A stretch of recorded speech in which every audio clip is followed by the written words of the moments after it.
کئی صحابہ ہیں، کئی 1,00,000 سے زیادہ صحابہ ہیں، تو ہر صحابی کا ذکر ہوتا کیا؟ نہیں ہوتا. انہیں کا ذکر ہوگا جن کا ذکر سرکار نے کیا.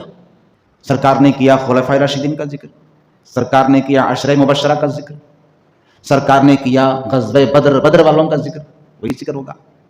سرکار نے جنگ احد میں شہید ہونے والوں کا ذکر کیا، شہداء احد کا ذکر ہوگا. حضور نے جس کا ذکر کیا اس کا ذکر ہوگا. یہ نبی کی سنت ہے. سرکار دو عالم علیہ الصلوۃ والسلام نے ارشاد فرمایا میرے بعد جو خلافت ہے نا وہ خلافت 30 سال تک رہے گی، اس کے بعد بادشاہت شروع ہوگی. سرکار مدینہ علیہ الصلوۃ والسلام کا وصال ہوتے صدیق اکبر بیٹھے، 2 سال آپ کی حکومت.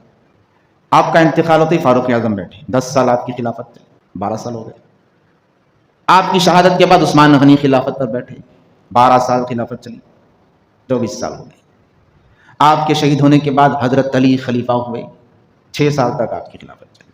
حضرت علی امام حسن کو ملا کر 6 سال ہو گئے، 30 سال ختم ہو گئے. جب حضرت علی کی شہادت کے بعد میں امیر معاویہ نے جب حضرت امام حسن سے وہ گدی لینے کی خواہش کی تھی نا، جستجو کی تھی، ضد کی تھی، اصرار کیا تھا، مجھے خلافت دے دو، مجھے خلافت دے دو، میں بیٹھنا چاہتا ہوں، میں بیٹھنا چاہتا ہوں. امام حسن اسی وقت فوری نہیں دیے، کچھ مہینوں تک ٹالتے رہے. کیوں ٹالے؟ امام حسن نے دیکھا کہ سرکار نے جو فرمایا تھا نا میرے بعد 30 سال تک خلافت چلے گی، وہ 30 سال پورے ہونے میں 6 مہینے باقی ہے ابھی. وہ 6 مہینے پورے کمپلیٹ ہو گئے، اس کے بعد آپ نے بلا کر امیر معاویہ کو بادشاہت دے دیا. خلافت تو ختم ہو گئی ہے، بادشاہت کا دور شروع ہوا. پہلے بادشاہ امیر معاویہ اسلام میں. صدیق اکبر رضی اللہ تعالیٰ عنہ جب خلیفہ ہوئے نا، امیر معاویہ کے والد ابو سفیان رضی اللہ، انہوں نے آ کر حضرت علی سے کہا اے علی، خلافت تو آپ کا حق ہے، آپ بیٹھیے خلافت پر. یہ ابو بکر کیسے بیٹھے؟ یہ چھوٹے قبیلے والے، چھوٹے خاندان والے، آپ بنو ہاشم سے ہیں، بڑا خاندان ہے آپ کا. آپ ڈریے مت، میرے پیچھے بہت بڑی فوج ہے، آپ ایک حکم دیں گے آپ خلیفہ ہوں گے، بس اسی سے مت ڈریے. کون بول رہے؟ امیر معاویہ کے والد. کس کو بول رہے؟ حضرت علی کو. حضرت علی کیا فرمائیں؟ اس طرح جواب دیا آپ نے کہ پھر ابو سفیان زندگی میں کبھی وہ بات لے کر علی کے پاس نہیں آئے تھے. بعد میں آپ نے فرمایا مجھے کسی کا ڈر نہیں ہے، میں ابو بکر صدیق کے ہاتھ پر اس لیے بیعت کیا ہوں، ان کو خلیفہ اس لیے مانا ہوں کہ وہ لائق ہیں خلافت کے.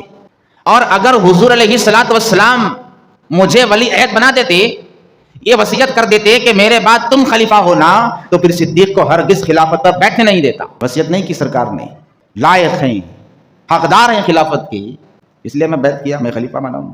بعض لوگ یہ جو خلفائے راشدین کے ادوار ہیں نا، اس کو تاریخ کے آئینے میں دیکھتے. اہل سنت و جماعت تاریخ میں نہیں دیکھتی، تاریخ کے آئینے سے نہیں دیکھتی. خلفائے راشدین کے ادوار کو، ان کی فضیلتوں کو، ان کی ہسٹری کو، ان کے احوال کو اہل سنت و جماعت قرآن و حدیث کے آئینے میں دیکھتی ہے. کیوں؟ تاریخ کے آئینے میں دیکھیں گے تو تاریخ لکھنے والا جو عقیدے کا ہوگا، جس مزاج کا ہوگا، وہ تاریخ لکھے گا، پڑھنے والا وہی مزاج لے گا. اہل سنت کہتی ہے کہ نہیں، خلفائے راشدین کی بات آ گئی، خلفاء کا دور ہے، ان کی حیات ہے، ان کے احوال ہے، تاریخ نہیں دیکھی جائے گی، قرآن و حدیث دیکھی جائے گی. ان کے بارے میں قرآن کیا کہتا ہے، ان کے بارے میں حدیث کیا کہتی ہے، اللہ کے رسول کی سنت کیا تھی، قول کیا تھی، وہ دیکھیں گے. یہی وجہ ہے 1400 سال میں کئی فرقے نکل گئے، سب ختم ہو گئے، لیکن اہل سنت آج بھی جاری ہے، قیامت تک جاری رہے گی. کیوں؟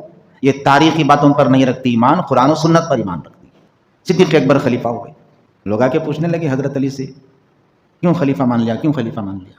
حضرت علی نے فرمایا حضور آخری ایام میں تھے اپنی زندگی کے، اس وقت میں بھی بیٹھا تھا، صدیق بھی بیٹھے ہوئے تھے، اذان ہوئی، نماز پڑھانے کا موقع تھا، سرکار تو نہیں پڑھا سکتے تھے، بیمار تھے سرکار، علی بھی تھے، میں بھی ہوں، صدیق بھی ہے.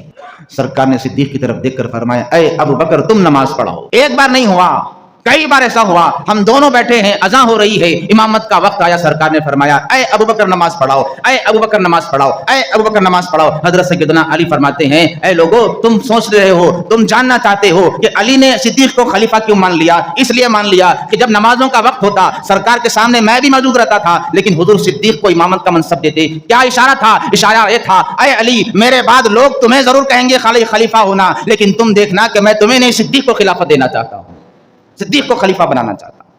کیوں؟ امامت خلافت سے بڑا درجہ رکھتی. خلافت کہتے ہیں دنیاوی امور کو سنبھالنا، امامت دین کے دستور کو سنبھالنا.